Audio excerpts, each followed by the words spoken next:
Summer camps are beginning to fill up across Indiana. Tonight we're going to take you to Camp Tecumseh and show you some of the safety protocols that are being put into place as the kids get back ready to go back to camp. Another sign of normalcy as we continue to emerge out of this pandemic. Welcome inside the comfy confines of the Channel 13 studios. I'm Scott. We'll get with Sean in a moment. We've got some beautiful rainbow pictures to show you after some of the rain moved through Indiana. We'll also get a look at your forecast. Also, a friend of the show, Alan Carter, will be along. It's been nearly 24 hours since that mask mandate has been lifted for fully vaccinated people here in Marion County. Alan will tell us how businesses are reacting, but let's go ahead and start with the king of weather tonight, Sean Ash, joining us tonight. And we're going to get to the rain and some of the things still to come later in the week. But my goodness, the pictures of rainbows tonight on social media have just been stunning. I've been trying to keep up, and it's impossible. If you're on Twitter, just go to my Twitter feed. Usually when people send me pictures, I just retweet them. And not only rainbows, but sunsets too. Yeah. Amazing stuff. And I've had probably, I don't know, no fewer than about 40 on Facebook here, Scott. So Bradley Smith was one of the first to chime in. It's actually, if you look closely, he's got a double rainbow. Nice. That was from Greenwood. Wow. Evan, south side of Indy. You can see a double one there. Okay. And our great director, friend of the show there, Emily Poe. Way to go, Emily. Look at that. Beautiful sunset picture. Oh my gosh. I know. I know. That's Andrew and Fisher's, Ellie and Pendleton. And right before we came on, I got a new sunset picture from Shannon. Nice. In Whitestown. So, yeah, so we've got a lot going on with the beautiful sky. Yeah, you bet. All right, so let's talk about what's going to be happening for Wednesday here. I'm going to mention rotating showers and storms and funnel clouds. Don't freak out on me. All right. But just know that is a possibility. And we talked about it during our early evening shows. And we actually had some funnels and even potentially a touchdown with damage in Pike County this evening in southwest Indiana. Okay. So I want you to know about that. Let's go ahead and give you live Doppler 13 radar here. We've got some showers. There's a thunderstorm way north of our viewing area, but we have plenty of juice. We're still seeing the muggy meter near 70 with the dew points, and we're still seeing some cells in far southern Indiana that are still rotating weekly. And it's all part of this same upper level system that's been providing us the downpours each day. What's happening is we're getting closer to the spin of that feature, and that will be over top of us going into Wednesday. Now, it does not mean we're going to have widespread severe weather, but these cells that develop during the day tomorrow will be getting caught up in that spin with the low, and so it would not shock me at all if we get some warnings tomorrow, and or if we get some funnel clouds or some of these cells across southwest Indiana didn't even have lightning, but they were still rotating and producing some funnels. So the cloud bases are very low, and there's just enough spin in the air that creates that.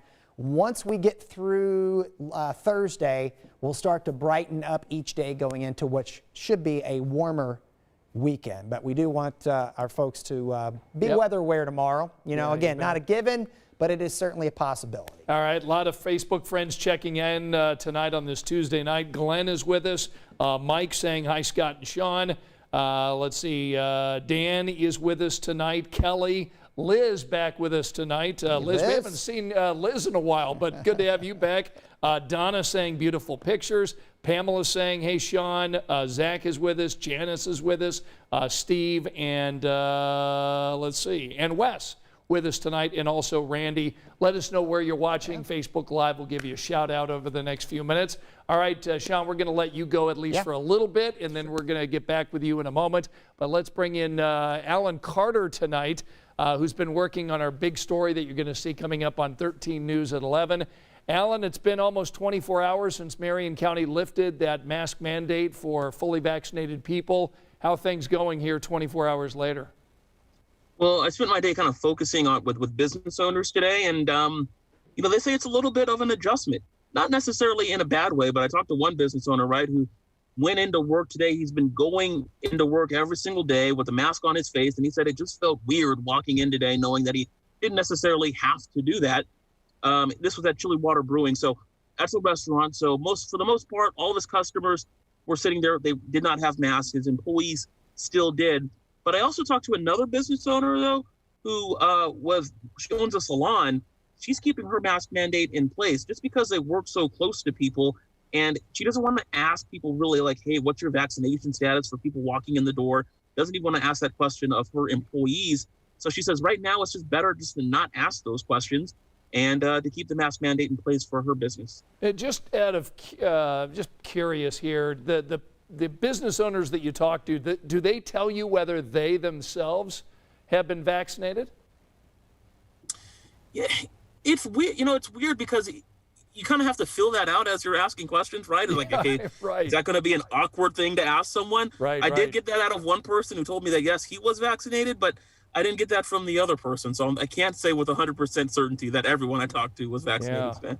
Yeah. It's going to be interesting, I think, for people to go into businesses. I was in a restaurant in downtown Indy the morning before the vote was taken, and I forgot my mask. Had to go back. I'm just now used to, as a fully vaccinated person living in Hamilton County, used to going into businesses now without a mask.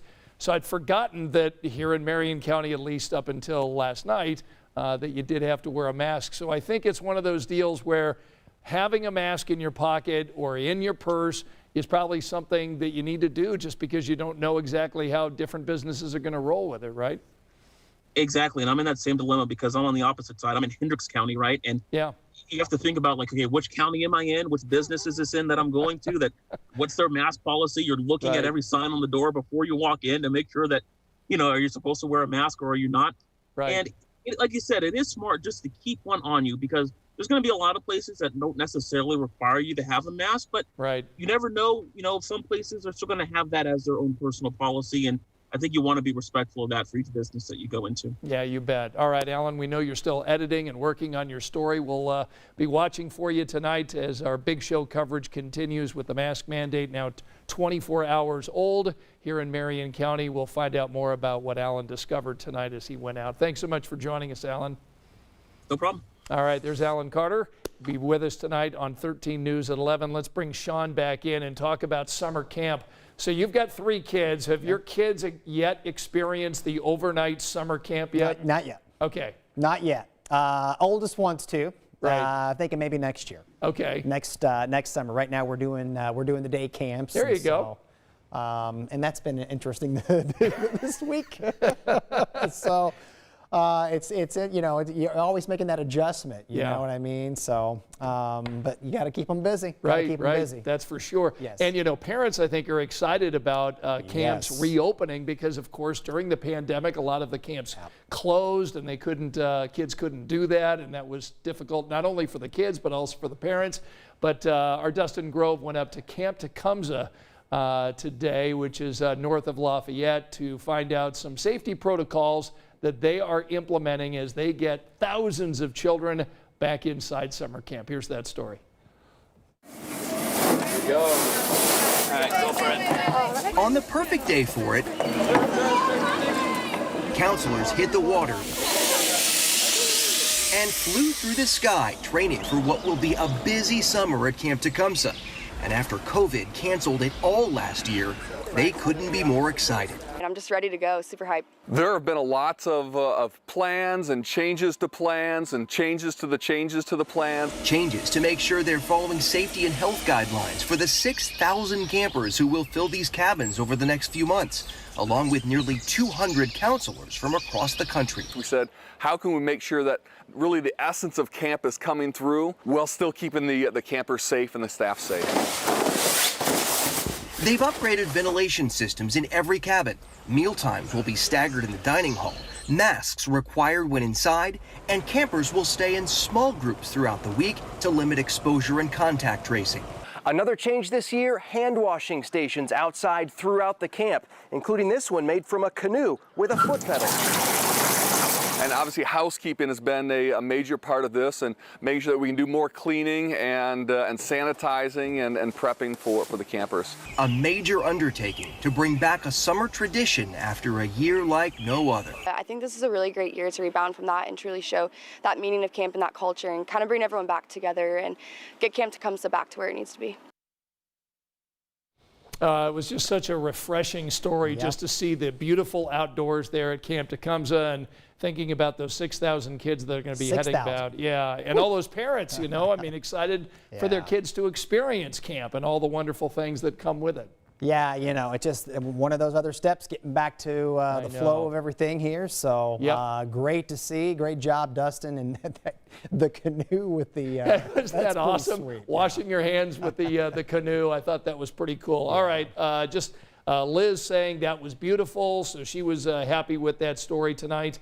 Let me go ahead and just look through a couple of these.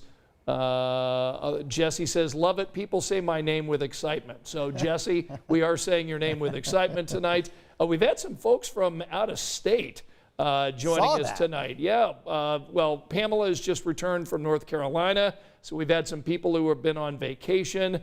Sherry says, I'm on vacation in North Carolina and rarely see masks. Let's see, just Mary Jane watching from Arizona tonight. Woo. And we had somebody else, Dennis, checking in from Orange, Texas tonight. So, and we thank all of you from Indiana for watching here on Facebook Live. So again, if anybody has missed the forecast, Sean, what can they expect on Wednesday? Yeah, so we're going to be sweating through the humid heat again, and we'll have a fair game from start to finish of something popping up. All right. And just like we had this morning, we had, some areas didn't get a drop of rain this morning. Yeah. The Swan House. Oh, man, we got soaked in Fishers. 9:30 this morning, it was pouring. Yeah. And then we had this big thunderclap. Yeah. I mean, it sounded like a bomb went off. Yeah. It felt like the thunder was right over the house. Well, if you've ever been down to Florida vacationing, those afternoons, just how heavy it can rain. So we're in that type of air. All right. So we'll be on the lookout tomorrow afternoon, tomorrow evening, potential for some spinners across the area. So hopefully we don't have a bunch of tornado warnings, but it is a possibility here. Yeah, so. And you had mentioned earlier on the Facebook Live that there was a tornado warning. There were a couple, Spencer County, Pike County, and I saw some of the pictures that were sent out from Pike, the Pike County cell. Yeah. And again, the cloud bases are almost on the ground here, and so it's just not taking a whole lot, and there's just enough ingredients to create some spin and have enough moisture, and voila, that's what's going on. So. Okay. And Facebook friends, continue to send Sean on his Twitter page or even post them here on our Facebook page. Any photos tonight of your great sunsets or rainbows. Maybe he'll include that in the 11 o'clock show. Yeah, we'll try. All right, we'll try to turn them around here quick. All right. For Sean, I'm Swan, and we will see you tonight on 13 News at 11. Good night.